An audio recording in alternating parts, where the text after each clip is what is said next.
Say hello to the Chevy Blazer EV, the latest addition to GM's electrified lineup, also built on the modular Ultium platform, just like the Cadillac Lyriq or the GMC Hummer EV. But unlike the Cadillac and GMC models, which are much more luxury halo products, the Chevy Blazer EV aims to be a much more mainstream vehicle.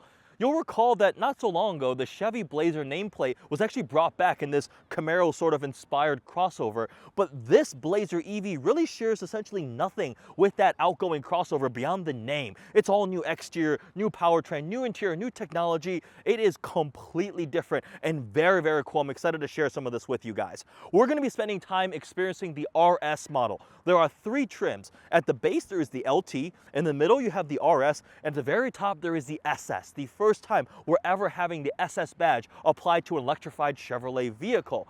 You can either get this in front-wheel drive or rear-wheel drive or all-wheel drive. It makes sense when you look at how these modular platforms work for these EVs. You can just put the motors in the front or in the back or both, right? But for the Blazer, if you buy an LT model, you can get all-wheel drive, or coming, there'll be a front-wheel drive. RS can be either rear-wheel drive or all-wheel drive, and the SS is all-wheel drive only. In terms of battery power outputs and so forth, if you get the rear-wheel drive RS, it is the 102 kilowatt hour battery pack, which is 340 horsepower and 325 pound-feet of torque. If you get the all-wheel drive one, you go down to the 85 kilowatt hour battery pack. That makes 288 horsepower and 333 pound-feet of torque. And at the very top, the SS, when we finally get that, that'll be 557 horsepower and 648 pound-feet of torque. And in wide open watts mode, wow mode, which like boosts the power output to 129%. It'll do 60 in under 4 seconds, but the SS is not quite available yet. EPA estimated range is supposed to go from 279 miles to 324 miles.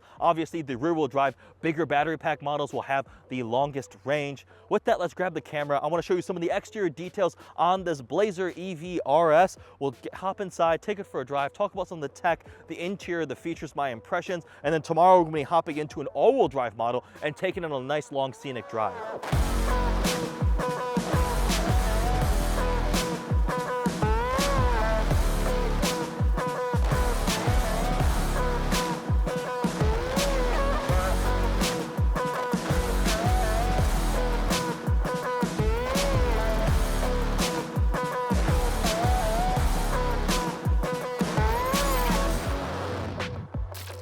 Let's start off by taking a look at the exterior. This is a very aggressively styled crossover. Big wheels pushed out to the outer edges. We have a very, very long wheelbase, and it's also surprisingly wide. It's honestly almost as wide as a Corvette Z06. I was looking up the specs. It's like 78 inches wide or something like that. It is quite big. And we have the lightning signature going across the front there. Even though it doesn't require the airflow, we have this blacked out grille area. You see the RS badge, and it's functional too. You can see airflow directing through that. With electric vehicles, especially, aerodynamics is such a key for range figures, all of the performance metrics. They need to be as slippery as possible, which honestly might be why a lot of them are starting to look very, very similar. So it is an accomplishment to make it at least stand out a little bit, have a couple specific unique design elements. Unfortunately, there is not a front trunk underneath here, no storage or anything there. Over around on this side is the charging door, which is on the driver's side. You see the faint 2 little indents there. We push that, and it should open up for us. It is power open. And then if we press this button there, it'll close again on its own. The wheels are pretty large too, 21-inch wheels. I think on the SS there'll be 22s or bigger, but 21-inch wheels here. Really matches the aggressive proportion of the body. Very, very long wheelbase and short overhang front and rear, which gives it a very, very sporty look to it. Also lower roofline compared to the other Blazer gas model here. I really like this touch where they have the E with the 3 blue bars across there for the Blazer badge. This one is the RS, and the paint. This paint is so cool. It's like this gray that has this insane amount of purple flake to it. And right now, as the sun is setting, you see red and orange hues to it, a bit of copper and purple depending on where the light is hitting it. It is actually a really, really cool color. I was gonna grab a red one because I figured red would stand out, look really nice. But then the Chevy team guys were like, you should check out this one. I was like, whoa, that looks good. Yep, I'm gonna take this car. It definitely looks pretty, pretty cool. and the SS is going to look even more aggressive. Even the LT looked pretty nice, but they have distinct different personalities. There's a white LT parked over at home base where we were hearing about the vehicle. So just a quick walk around of the exterior of this Blazer EV RS rear-wheel drive. With that, let's hop inside, take it for a drive. So the Blazer EV doesn't have an on button. It just senses you getting into the seat, the keys in the car, and it just turns on. I know that's something that's available in a lot of different EVs, but something I still kind of have to get used to. Into drive we go. We also no longer have Apple CarPlay or Android Auto. This is the first of the GM vehicles to completely ditch it. So it's all built-in Google. So I'm gonna pull up the built-in Google Maps. Gonna navigate to the hotel, and then off we go. One of the first things I noticed as soon as I stepped foot into the vehicle and started driving was how wide this is and how spacious and open it feels. It does help they have the big panoramic glass roof there, have very large windshield, kind of front visibility. From an interior tech standpoint, the highlight will be the 17.7-inch infotainment screen, which I know the Chevy team is quite proud of because it does beat the other EV crossovers in the segment, calling out the Mach-E, the Tesla Model Y. It's pretty well integrated. It has this curve to it, like this point, and the screen actually flows to the edge, which is very, very nice. I hate it when the screen has this cool like bezel around it, and then the screen actually is just a rectangle and you have this dark black space. So they use up all that screen real estate. 17.7 inches, pretty big. Sometimes they just feel like somebody left their iPad Pro suction cup to the dash, and they just forgot about this giant tablet. So it takes something to get it integrated well. And we have an 11-inch fully digital cluster here. When you're driving this one, the RS rear-wheel drive, it is quick, but doesn't give you that crazy EV punch.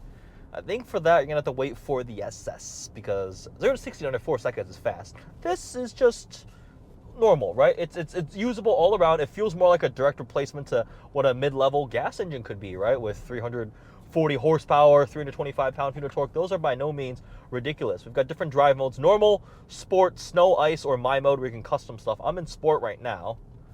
Go back. It does make spaceship noises. All right. Tomorrow's going to be the main focus of driving and filming, just getting some of my first impressions in. So with that, I am going to head back to the hotel, have a dinner with the Chevrolet team, get some rest, and we'll pick this back up tomorrow in an all-wheel drive version of the Blazer EV. And I'll share my thoughts on how they compare. All right, day 2, we are now in a all-wheel drive Blazer RS. So an interesting fact about the all-wheel drive version of the Blazer RS, it actually makes less horsepower than the rear-wheel drive one. Typically with these EVs, I'm used to when they go from rear-wheel drive or front-wheel drive to the all-wheel drive one, it usually makes more power because they just add another motor. But in this instance, you get the smaller battery pack. A little bit less power, 288 horsepower, slightly more torque, 333 pound-feet of torque compared to the 340, 325 from the rear-wheel drive model. So a little different from what I'm used to. Now, if you want the top tier all-wheel drive power one, that'll be the SS, right? When that comes out, that'll be 557 horsepower, 648 pound-feet of torque. The proper performance one that hopefully will live up to the SS nameplate.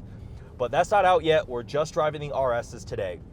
And like I mentioned yesterday when we were driving the rear-wheel drive RS, the entry-level LT will also be available with either all-wheel drive or front-wheel drive. They haven't released the front-wheel drive power figures yet, but the all-wheel drive one is the same power pack as this one.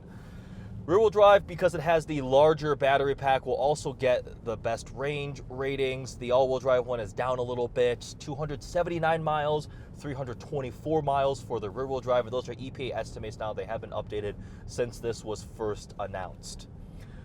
Driving this, it doesn't feel stupendously quick. I mean, we're getting so accustomed. A lot of these EVs have that instantaneous off-the-line shove and just ridiculous acceleration up to about 70 to 80 miles an hour when it kind of starts tapering down.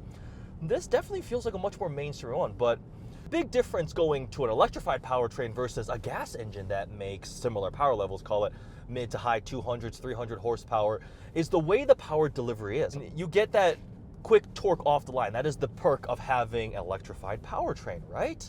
So while the all-out power numbers might be just about the same as a gas engine, the feel is completely different. So down low, usable, getting from 20 miles an hour, just like making that turn up to 45, 55, is a lot quicker than you're waiting for a gas engine and transmission to spool up, get into the power band, and so forth. This definitely feels a bit slower than the rear-wheel drive for sure. There's a bit of a power detriment there. But in terms of on-road behavior, it is quite nice. It is smooth, quiet, very easy to get comfortable in. I was just talking to some of the Chevy guys too, and a lot of it reminds me of the Cadillac Lyriq, and that's a result of a modular platform, right? You're both on the Ultium platform here. You have similar dimensions and vehicle segment, which is a good thing for Chevrolet, maybe not so good thing for Cadillac. The differentiating factor for Cadillac is the interior is all bespoke, no parts bin, a bit more luxurious, whereas this is the more mainstream Chevrolet. But if you can say that your Chevrolet Blazer EV feels very similar to Cadillac Lyriq, that's a good thing. Let's talk about the interior a bit. The Blazer EV, just like the previous gas-powered Blazer, definitely has a lot of cues from a styling standpoint on the inside that are trying to make it look and feel sportier than it may actually be from a pure credential standpoint, right? So like the air vents, they've got these really cool red accents. All these different crazy angles and stuff feels Camaro inspired. Tons of red accents, the two-tone red leather interior, the red stitching, the red badging. I know this is the RS trim, but they're definitely trying to impart a very sporty looking feeling experience, while again the driving experience, like I mentioned, is relatively mainstream. Material qualities feels pretty nice. The tech is definitely nice. This big 17.7-inch infotainment screen, very clear, easy to use. I'm gonna go home. We can go to our drive modes. What are we in right now? We're in normal. Let's try out sport. We've been using the built-in Google Maps because, again, this does not get CarPlay anymore. And I'm a little bit, I don't think that's a good decision. When we were setting up the vehicles, the Chevy team was coming by. It's like, hey, make sure you pair your phone, and then if you got an iPhone, you got to go in and have Apple give permission to notifications, whatever. All of this type of stuff would have been solved if we just still had CarPlay. You can download apps, Spotify, whatever you need, but I wish there was still CarPlay or Android Auto available. A couple other thoughts on the interior. A lot of space. I already mentioned how wide it feels. The back seats are pretty spacious. You have a completely flat load floor because of that modular EV platform, right? No transmission tunnels running around, which also means the center console has a ton of space. Really deep storage compartments here in the center console area here. Another one up front. Wireless phone charging here. 2 cup holders. It's not crazy wide, but it's very deep, and you can put a lot of stuff down in there. And then visibility is great. Really nice big glass canopy here. Really far away, actually. We were talking about how like the dash is super ahead of you. The windshield is pretty raked. So from that regard, it's nice. This one doesn't have the panoramic glass roof. The one I was driving yesterday did have the full glass roof. I don't know why this one does not have an option on this RS.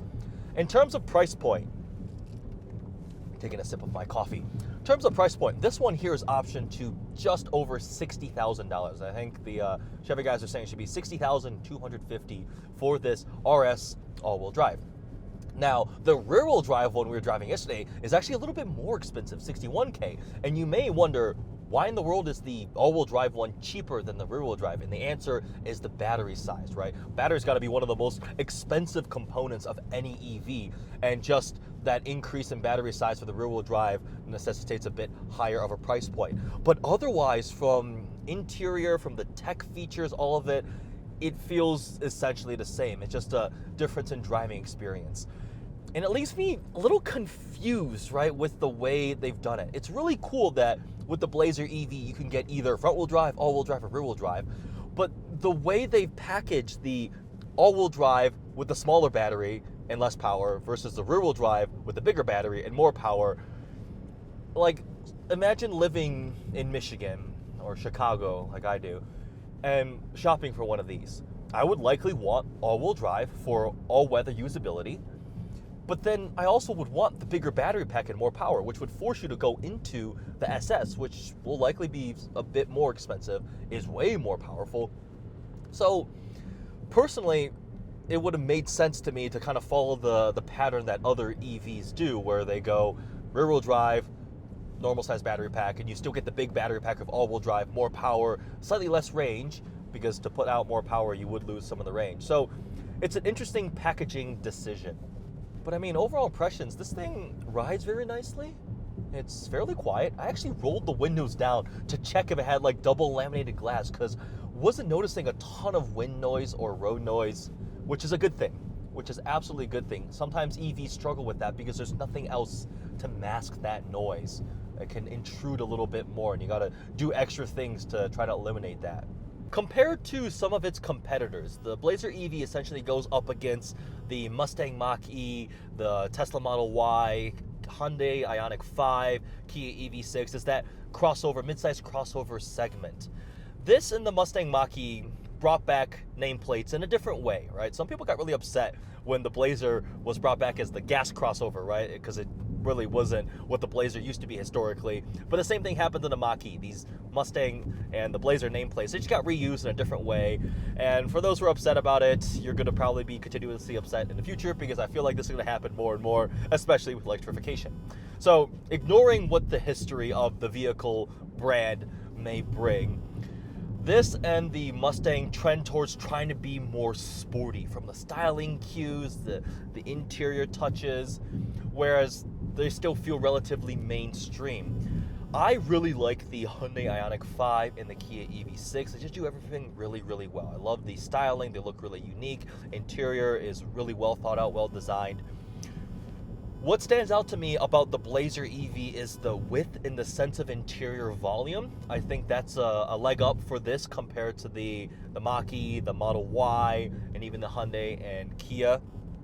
This definitely has much more of the aggressive sporty touches, like on the interior. It helps that this one is the crazy black and red two-tone scheme here. With that, we'll conclude this first review of the Chevy Blazer EV RS, all-wheel drive and rear-wheel drive. I am looking forward to trying out the SS at some point. That's, I think, a little bit more my speed, but it's been cool getting to check out the latest Ultium platform vehicle from GM. Hope you guys enjoyed this video. Thanks for watching.